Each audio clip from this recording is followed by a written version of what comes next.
Assalamualaikum warahmatullahi wabarakatuh. Bismillahirrahmanirrahim.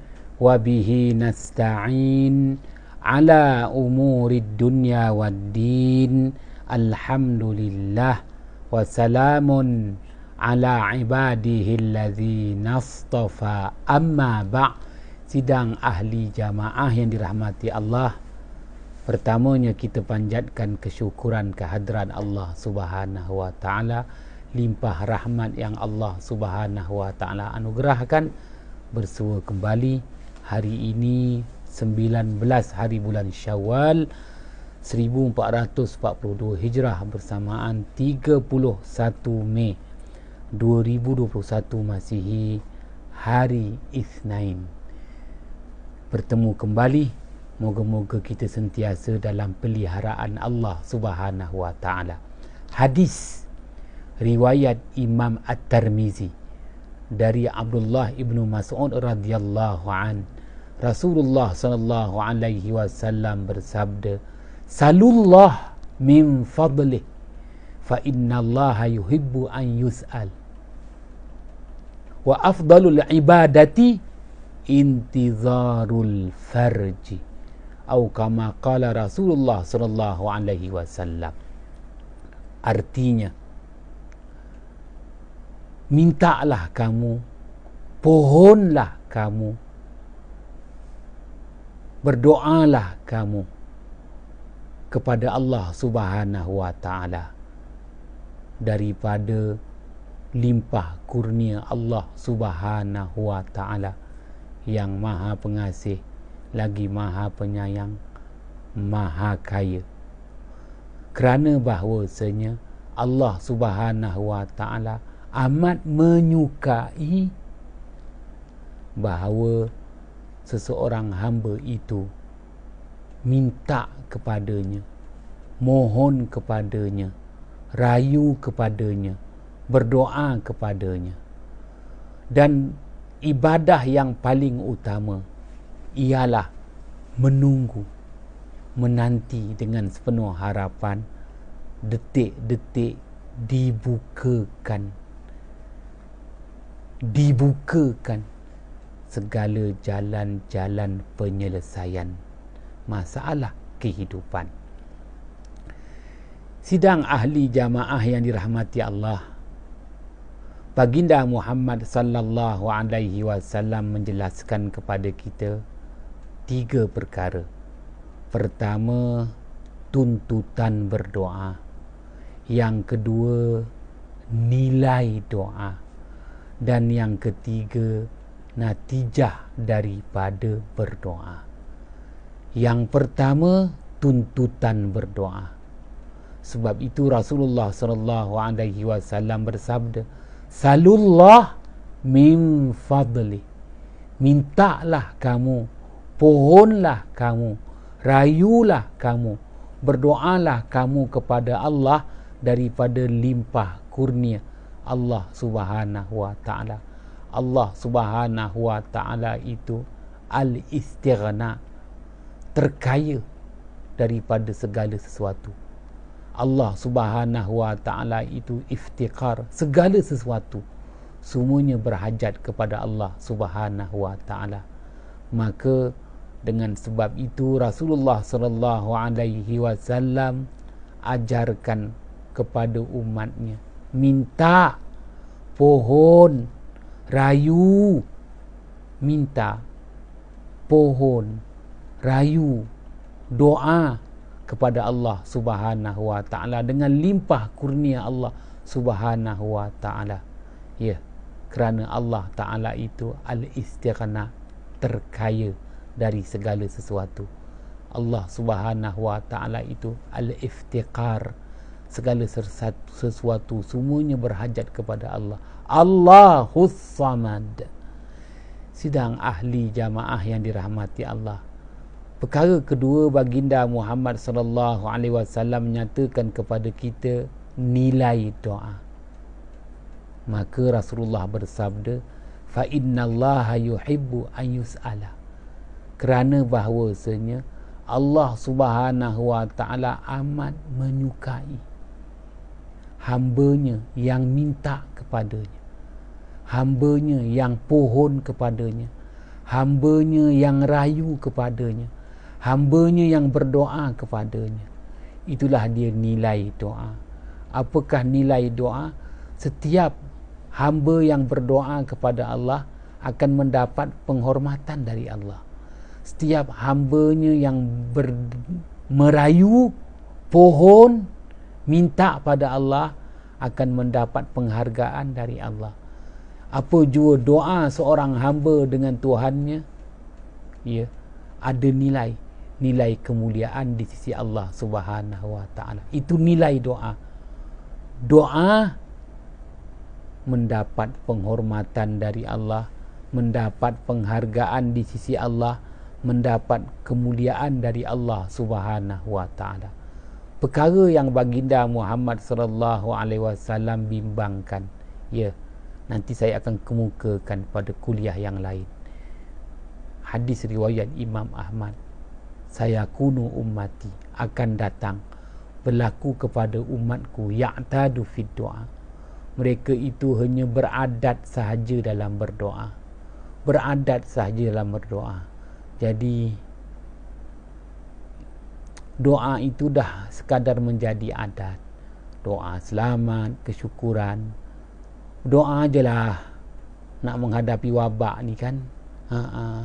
Jadi tak ada kesungguhan dalam berdoa, tidak memahami nilai berdoa, bahawa Allah Ta'ala amat menghargai doa hambanya. Allah Subhanahu wa ta'ala amat menghormati doa hambanya. Allah Subhanahu wa ta'ala muliakan doa, permintaan, permohonan daripada hambanya. Sidang ahli jamaah yang dirahmati Allah, saya pernah didatangi oleh seseorang, juga daripada kawan saya yang sama-sama belajar, juga seorang ustaz, yang minta pandangan daripada saya, menyatakan bahawa dah banyak dah dia berdoa, dah banyak dah dia berdoa. Ya, adakah kita pernah membuat penilaian semula tentang doa? Wah, maka saya dah kemukakan hadis riwayat Imam At-Tirmizi dari Abdullah ibn Mas'ud radhiyallahu an, fa innallaha yuhibbu an yus'ala, maka bahawasanya Allah Ta'ala amat menyukai hamba-hambanya yang minta, yang pohon, yang rayu, yang berdoa kepadanya. Allah hargai, ya, Allah hargai apa yang kita pohon, Allah hormati apa yang kita minta kepadanya. Ya, tinggal lagi manusia ada keinginan, kehendak manusia agar doa itu segera dikabulkan. Sidang ahli jamaah yang dirahmati Allah, perkara ketiga yang dikemukakan oleh baginda Muhammad sallallahu alaihi wasallam, hadis riwayat Imam At-Tirmizi dari Abdullah bin Mas'ud radhiyallahu anhu ini, Rasulullah bersabda, wa afdalul ibadati intizarul farji, ibadah yang paling utama ialah menunggu dengan sepenuh kesabaran, menunggu dengan sepenuh harapan, menunggu dalam keadaan tabah, menunggu dengan penuh reda. Saat detik dibukakan, ditunjukkan jalan-jalan penyelesaian masalah. Apakah yang dimaksudkan dengan ibadah yang terutama? Wa afdalul ibadati intizarul farji, ibadah yang paling utama, seafdal ibadah itu ialah ibadah yang bentuknya menunggu dengan sepenuh harapan, menanti dengan penuh ketabahan, ya, mengharap dengan sepenuh harapan. Saat detik dibukakan, ditunjukkan jalan-jalan penyelesaian, ya, maka itulah dia doa. Doa adalah ibadah yang paling utama, kerana doa itu dinyatakan oleh Asy-Syaikh Al-Imam Al-Ghazali, wafat pada tahun 505 Hijrah, dalam kitabnya Mizanul Amal. Imam Al-Ghazali rahmatullah alaih menyatakan, apabila seseorang itu berdoa, pastinya dia seorang yang sabar. Orang yang berdoa dia sabar. Orang yang hilang kesabaran, dia tak akan berdoa. Dia berputus asa. Orang yang berdoa adalah orang yang sabar. Sabar dengan apa yang dia hadapi, apa yang dia tanggung. Begitu juga orang yang berdoa itu orang yang tabah. Dia akan teruskan kehidupan. Maka ramai orang cakap kehidupan diteruskan. Kehidupan mesti diteruskan. Kehidupan mesti diteruskan. Itulah ketabahan. Sabar, tabah. Dan apabila seorang itu berdoa, dia reda. Dia reda. Kerana doa bukti seorang itu bertawakal kepada Allah. Apabila seseorang itu berdoa, membawa erti dia bertawakal kepada Allah. Dia serahkan dirinya kepada Allah Subhanahu wa taala. Telah pelbagai usaha dilakukan, maka dia menadah dua tangan, dia serah kepada Allah, bertawakal kepada Allah. Itulah dia nilai berdoa. Seseorang hamba yang berdoa itu, dia adalah seorang yang sabar. Seorang hamba yang berdoa kepada Allah itu, dia seorang yang tabah. Seorang hamba yang berdoa kepada Allah itu, dia seorang yang reda. Doa merupakan bukti seseorang itu bertawakal kepada Allah Subhanahu wa taala. Maka meletakkan bahawa doa adalah ibadah yang paling utama. Wa afdalul ibadati intizarul farji. Sekali lagi saya mengulangi hadis riwayat Imam Ahmad, kebimbangan Rasulullah sallallahu alaihi wasallam, saya kunu ummati, akan datang umat aku itu ya'tadu fid doa, beradat sahaja dalam berdoa. Dia tidak memahami tuntutan berdoa, nilai dia apabila berdoa. Begitu juga natijah daripada berdoa. Ya, natijah yang kita harapkan ialah dikabulkan permintaan, permohonan, rayuan. Ya, pun begitu, sebenarnya dengan berdoa itu memprodukkan seorang hamba yang sabar, seorang hamba yang tabah, seorang hamba yang reda, seorang hamba yang bertawakal kepada Allah Subhanahu wa taala. Sidang ahli jamaah yang dirahmati Allah, seorang tokoh ulama tasawuf yang dihormati lagi disegani, Asy-Syaikh Al-Imam Ibnu Atha'illah Askandari rahmatullah alaih, wafat pada tahun 709 Hijrah. 709 Hijrah. Kini 1442 Hijrah. Asy-Syaikh Al-Imam Ibnu Atha'illah Askandari menulis dalam kitabnya Syarah Al-Hikam dengan menyatakan, rubama fatahallahu laka babat ta'ati wa ma futihalaka babul qabuli.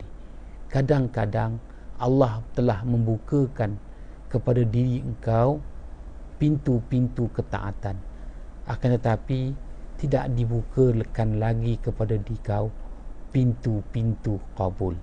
Maka sebagai seorang hamba Allah yang menjalani hidup di muka bumi, ada dua pintu yang perlu dia buka. Yang pertama, pintu ketaatan kepada Allah. Yang kedua, pintu dikabulkan segala doa, cita-cita, harapan. Pun begitu, Imam Atha'illah Askandari menyatakan bahawa dua pintu ni, pintu taat, pintu kabul, sememangnya yang akan dibukakan adalah pintu taat. Kadang-kadang seseorang itu Allah bukakan pintu taat, dia mendapat hidayah. Alhamdulillah, itulah anugerah terbaik. Tetapi tak dibukakan pintu kabul untuknya di dunia. Pintu kabul tak dibukakan.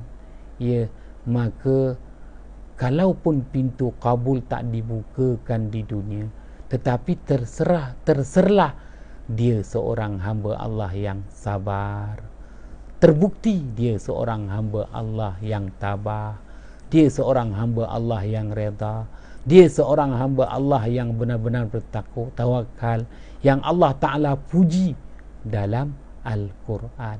Maka apabila tak dibukakan pintu kabul di dunia, bukan bererti tidak dihargai permintaannya, tidak dihormati doanya, ya, tidak dimuliakan cita-citanya, tidak. Tetapi apabila tak dikabulkan, tak dibukakan di dunia, itulah membuktikan dia seorang hamba Allah yang diperakukan, hamba Allah yang sabar, as-sabirin, hamba Allah yang tabah, hamba Allah yang reda, hamba Allah yang benar-benar bertawakal kepada Allah Subhanahu wa ta'ala. Sidang ahli jamaah yang dirahmati Allah menunjukkan bahawa yang akan diberikan kepada kita yang terbaik. Sebab itu dibukakan pintu taat di dunia, adapun pintu kabul nanti di akhirat dibukakan seluas-luasnya. Bukan satu pintu, 8 pintu syurga, tertutup 7 pintu neraka.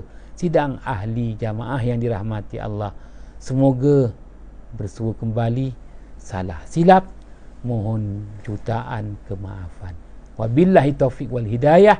Wassalamualaikum warahmatullahi wabarakatuh.